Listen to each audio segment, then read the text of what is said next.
Olá, este é o 7º vídeo da Maratona Impulse. Controle emocional na empresa. Saiba a sua importância. Compreender melhor os seus sentimentos e emoções vai fazer toda a diferença para que você consiga encontrar este controle. É encontrar uma forma mais calculada e razoável e não deixar-se levar por impulsos e pensamentos ou influências negativas.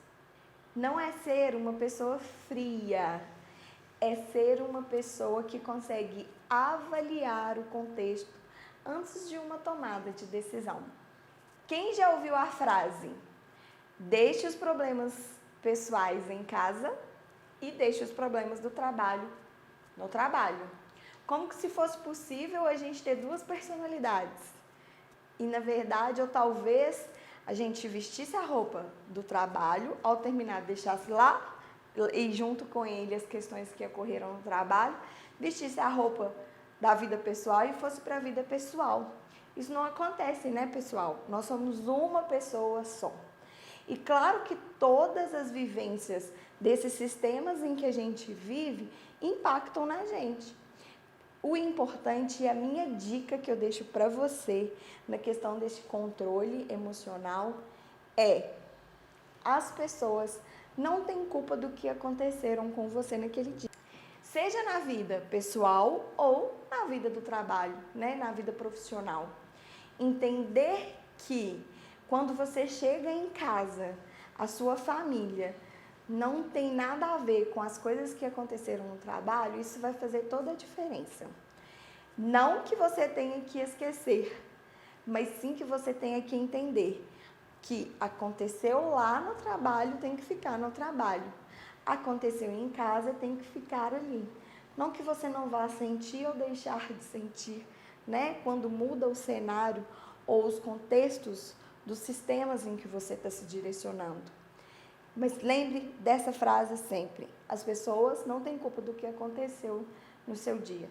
Então, respire fundo e tente viver o agora, ok? Então, quais são os benefícios que a gente tem quando a gente consegue encontrar e desenvolver esse controle emocional? Você tem uma vida mais saudável, você melhora a sua tomada de decisão e com certeza melhora os seus relacionamentos. E aí, vai aqui 10 dicas de exercícios que você pode fazer para que você consiga desenvolver este controle emocional.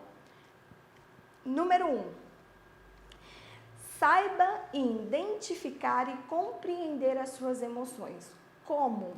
Acontece uma situação no trabalho, em casa, ou num desses sistemas que a gente falou, né, de que você se relaciona.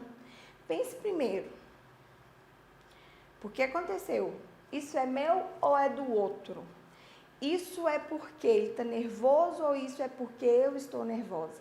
Identificar e compreender essas emoções vai te clarear, né, as formas de pensamento que vai te levar a atitudes. Exercício 2. Use técnicas de respiração e meditação. Nem sempre a gente precisa estar em uma aula de yoga para desenvolver esse método da respiração ou da meditação. Hoje em dia existem muitos vídeos no YouTube que nos auxiliam no desenvolvimento desta técnica, né? Que é saber respirar e inspirar. E a meditação, como um todo, auxilia muito, principalmente na organização dos pensamentos e emoções.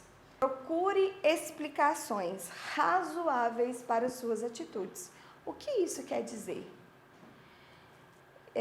Tente identificar o porquê você teve aquela atitude naquele determinado momento. É porque alguém te deixou nervoso? Ou é porque você não levantou bem? Identifique, né, essas questões das atitudes. Tente. Exercício 4. Se coloque no lugar do outro. Lembra que no vídeo 6 eu falei da empatia, da questão do relacionamento interpessoal, que é eu e o outro, saber se colocar no lugar do outro é fundamental. Quando a gente se coloca no lugar do outro, a gente entende. E como que a gente faz isso? Às vezes é conversando, às vezes é entendendo o porquê daquele contexto. Quando eu faço isso com o outro, é como se fosse aquela lei, né? Ação, reação. Volta. Quando eu me permito me colocar no lugar do outro, o outro também se permite colocar no meu lugar. E aí as relações passam a ter um entendimento melhor e esse equilíbrio emocional vem como uma consequência, né, dessa busca de desenvolvimento aí com esses exercícios. Exercício 5. Pense várias vezes antes de tomar uma atitude. Nem sempre a gente tem horas para ter uma determinada tomada de decisão, né, ou uma atitude. Mas sempre crie processos, sempre crie um passo a passo para que você consiga avaliar melhor a situação. Por exemplo, tem uma fórmula que eu falo muito nos meus treinamentos, que é a fórmula mágica. Primeiro a gente sente, é inevitável. Muitas das vezes a gente sente, tem a atitude, tem o resultado para depois pensar. Então pense na seguinte fórmula, que seria a correta.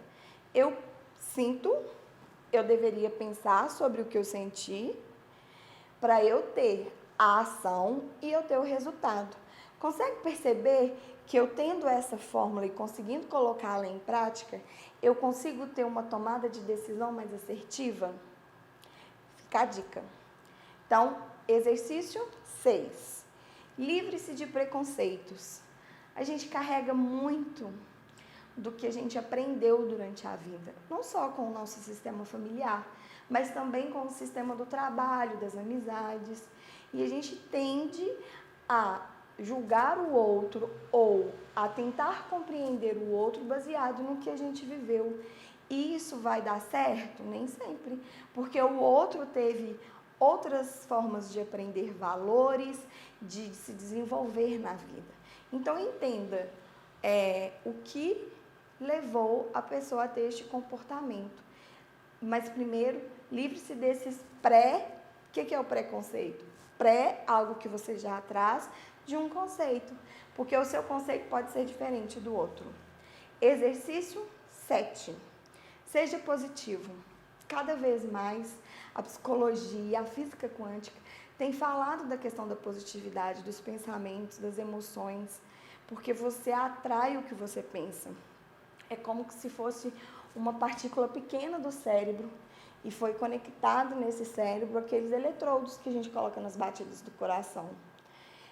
Eles emitem ondas sonoras. Então, se você está na onda sonora da positividade, você vai atrair a positividade. Se você está na onda da negatividade, você vai atrair coisas negativas para você. Então, fique atento, sempre trabalhe as questões dos pensamentos positivos. Exercício 8.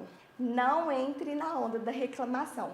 Quando a gente pensa no significado da palavra reclamação, pense reclamar.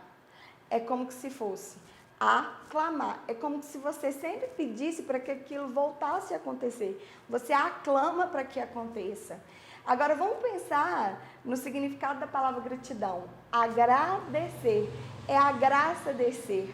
Então, mesmo que você ainda não tenha conquistado algo que você deseje muito, agradeça, como se já tivesse acontecido. Porque quando você faz o movimento da gratidão, a graça desce. Exercício 9. Aceite seus problemas. Eu uso muito essa palavra, essa temática. É como se para você conseguir desmembrar os acontecimentos, você tivesse que pensar a seguinte frase: aceita que dói menos? Quando você aceita que você precisa se desenvolver, quando você aceita que você pode não ter compreendido da melhor forma, quando você aceita que você pode sim fazer melhor, você consegue subdividir os passos para que você venha a ter as atitudes corretas. Exercício 10. Saia do mundo automático. Já reparou o quanto que às vezes as pessoas falam alguma coisa com a gente a gente devolve?